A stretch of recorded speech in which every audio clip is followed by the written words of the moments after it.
Welcome to the Deep Dive, where we bring you the most critical insights from the latest breakthroughs. Today we're diving into some really mind-bending stuff in AI, but also some pretty surprising science news too. Exactly.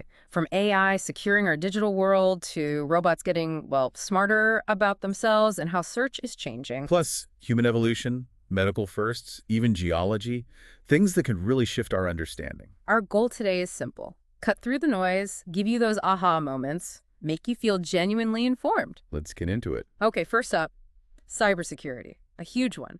Imagine an AI that doesn't just react to cyber threats, but actually predicts and stops them before they hit. Okay, predictive security, how? Google's launched this tool, Big Sleep. It's AI-powered, and right out of the gate, it found a serious flaw, CVE 2025-6965, that hackers were gearing up to use. Wow, so Big Sleep, what is it exactly? Is it like an advanced virus scanner? Not quite. It's a large language model, but one specifically trained to hunt for unknown security holes in software code. So it's reading code and looking for potential problems humans might miss. Precisely.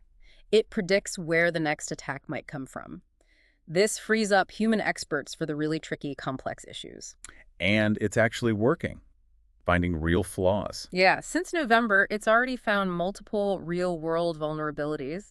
It's currently being used to protect open-source projects. And that's huge. Open source is everywhere. It really is. Google even published a white paper on how it works. It shows how AI can massively scale up security efforts. Augmenting the human teams, basically, making vulnerability research much more powerful. Exactly. Now, shifting from the digital to the physical, this is fascinating. Robots gaining a new kind of self-awareness. Self-awareness, like consciousness. Not quite like that, but maybe a step towards it. Researchers at MIT developed something called neural Jacobian Fields, NJF. Okay. It lets robots understand their own bodies and how they move just by seeing themselves. Just by vision. So the robot watches itself and learns, if I send this command, my arm moves like that.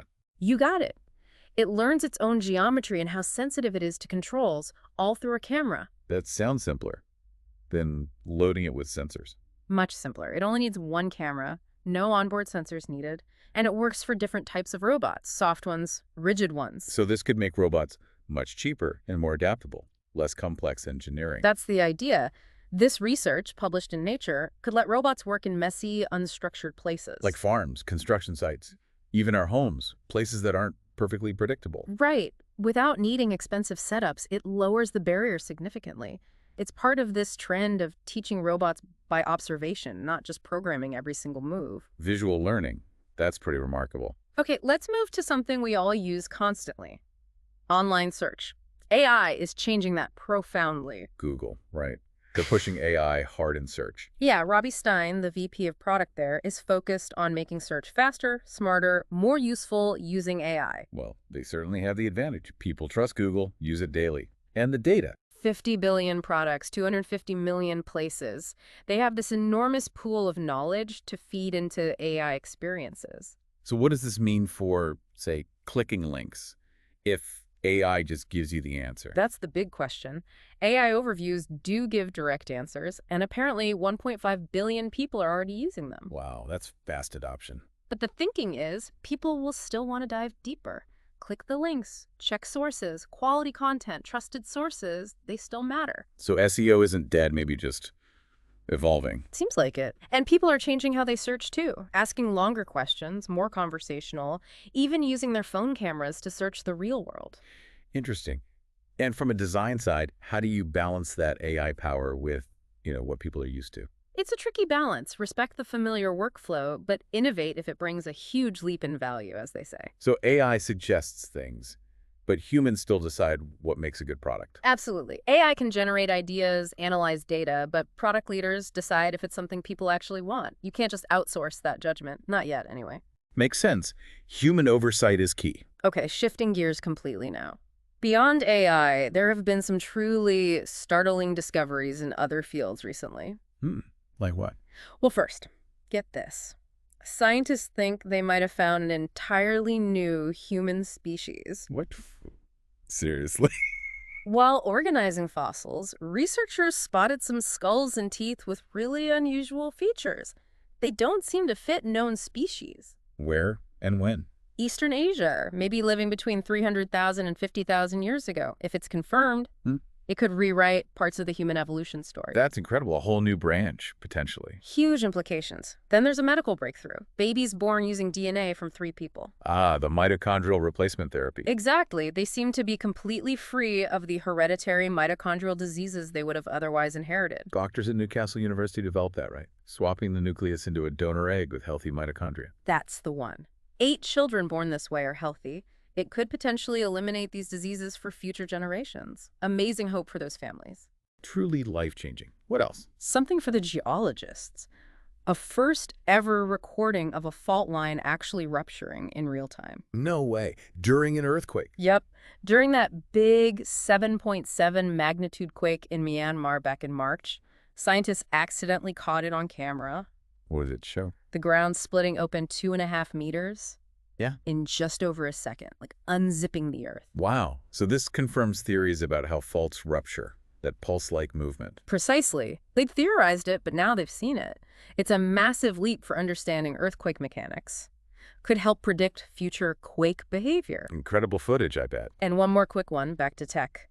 Meta, Facebook's parent company, unveiled a non-invasive device. Non-invasive, competing with things like Neuralink. Directly. It's a wristband. It reads electrical signals from your arm muscles. They control computers. How? With tiny hand movements, taps, wrist turns, even just thinking about moving your fingers, apparently. Without brain surgery. Exactly. Much less invasive. Could be a huge accessibility win for people with mobility issues, offering easier digital interaction. Interesting. A different approach to the brain-computer interface challenge. Definitely one to watch. Okay, to wrap up, let's quickly touch on a couple of AI tools you might find useful for productivity. Yeah, there are so many popping up, it's hard to keep track. What's caught your eye? Well, one that seems crucial if you're working with large language models is Athina AI. Ah, for dealing with AI hallucinations. When the AI just makes stuff up. Exactly. Hallucinations are a huge problem. Athena helps you spot them, but also fine-tune your prompts to reduce them across all your models. It's like quality control for AI output. That sounds essential. Yeah, Ensuring reliability is key if you're building real applications. for sure. And another one for the business side is Smartlead. It tackles cold emailing. Which usually has terrible results. Right. Smartlead uses AI to build personalized campaigns, track what works, and basically turn cold emails into a real revenue stream. It's AI optimizing outreach. So making a tough job much more efficient. These tools really show AI moving into practical, everyday tasks. They do. Okay, so bringing it all together, what's the big picture from today? Well, it's clear AI is weaving itself into everything, isn't it?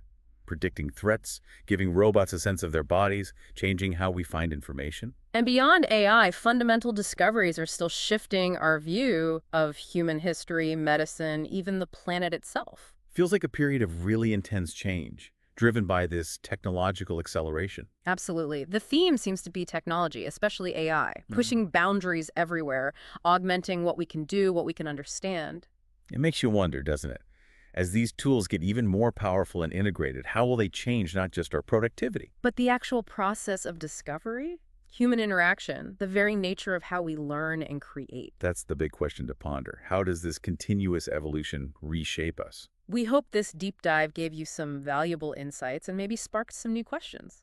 If you found this useful, please do consider following the deep dive. And share it with others who like to stay ahead of the curve. Thanks for joining us today as we explored the cutting edge.